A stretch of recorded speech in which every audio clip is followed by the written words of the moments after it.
పార్టీలోకి బడుగు బలహీన వర్గాలు పెద్ద ఎత్తున స్వచ్ఛందంగా చేరుతా ఉన్నారు. రాయదుర్గం నియోజకవర్గంలో ఈరోజు 1129 దళిత కుటుంబాలు 6 మండలాలకు సంబంధించిన వాళ్ళందరూ కూడా తెలుగుదేశం పార్టీలో చేరడం జరిగింది. బహుశా రాష్ట్రంలోనే ఒక నియోజకవర్గంలో ఒకే రోజు ఇంత పెద్ద సంఖ్యలో దళితులు చేరడం ఒక రికార్డుగా మేము భావిస్తూ ఉన్నాం. అంటే అన్ని వర్గాల ప్రజలు ఈరోజు బలంగా చంద్రబాబు నాయుడు గారి నాయకత్వాన్ని కోరుకుంటున్నారనే దానికి ఈ దళితుల చేరికే పెద్ద ఉదాహరణగా మనం చూడొచ్చు. అదే సందర్భంలో 5 సంవత్సరాల జగన్మోహన్ రెడ్డి పరిపాలనలో దళిత వ్యతిరేక విధానాల వల్ల లక్షల మంది ఎస్సీలు దారుణంగా మోసానికి గురైనారు, ద్రోహానికి గురైనారు.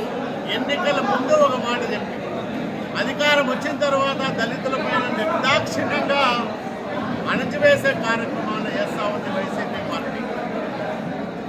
డాక్టర్ సుధాకర్ను మొదలుకొని అనంతబాబు డ్రైవర్ సుబ్రహ్మణ్యం వరకు అనేక మందిని అతి కిరాతకంగా పట్టణ పెట్టుకుంది ఈ జగన్ సర్కార్.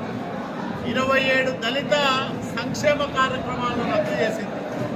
కాబట్టే ఈరోజు చంద్రబాబు నాయుడు గారి చల్లని పరిపాలన కోసం ఆంధ్రప్రదేశ్ రాష్ట్రంలో తెలుగుదేశం జనసేన కూటమి అధికారంలోకి రావడం కోసం మేము ముందుండి పోరాడతాం, పని చేస్తామని దళితులు పెద్ద సంఖ్యలో రావడం చాలా శుభపరిణామంగా మేము భావిస్తూ ఉన్నాం.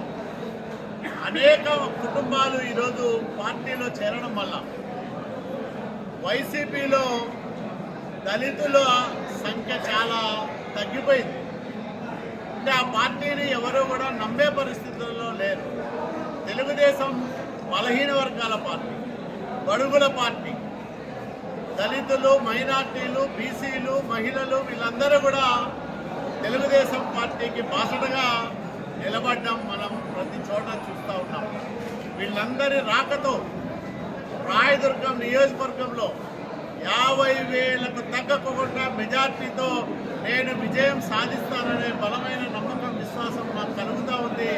ఏ గ్రామానికి పోయినా అశేషమైన ప్రజాదరణ, అన్ని వర్గాల వాళ్ళు నాతో కలిసి నడవడం, మీరే రాయదుర్గానికి ఎమ్మెల్యే కావాలని బలంగా కోరుకోవడం,